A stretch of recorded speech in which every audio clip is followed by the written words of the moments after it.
Alam mo pare, nag-research ako tungkol kay Boss Toyo. Oh. Bago siya naging Boss Toyo, nagtrabaho siya kung saan-saan. Tricycle driver, sa nag-tricycle pharmacy. driver. Lahat. Talaga lahat. Lahat, sinubukan ko. Nag-ano ka pa, yung Factory worker. sidecar. Yan, Yan, di ba? sidecar hindi ako no? nag-side. Tricycle. Tricycle. Oh. Sidecar ako sa water station. Oo, yun. Nagdadrive ako ng sidecar na dipadjak, Oo. walang bubong, as a water station delivery. So, 100 pesos yung sahod on that time. Masipag talaga. Tsaka sa hotel, di ba? Kailangan Nag-bellboy yes, ka nun. Oh. Nag-bellboy sa, hindi hotel parang motel. Motel. Parang, yung motel na sa mga lugar, sa mga city, maliliit. Kasi Cavite City, I grew up in Cavite City. Anong ginagawa? Walang sogo doon Ikaw ang tiga...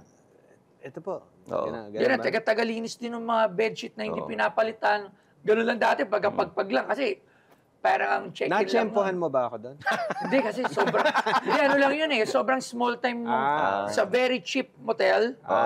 60 pesos nga sahod ko noon So, sinubukan natin yon lahat. So, basta Pero lahat lahat ng binanggit mo, mga marangal na trabaho. Yes, pero siyempre meron din, before that naman kasi talagang illegal din tayo, illegalista din tayo.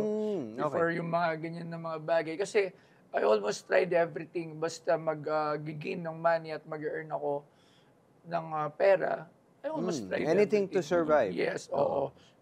Dati nga, nung may bisyo tayo, kahit masama, ginagawa na naman natin. And actually, na-confess ko na to sa lahat, mga nagawa natin na mali. And para rin mapakita ni sa kanila na meron pa rin chance to magbago. Magbago. Diba? Hindi naman porket.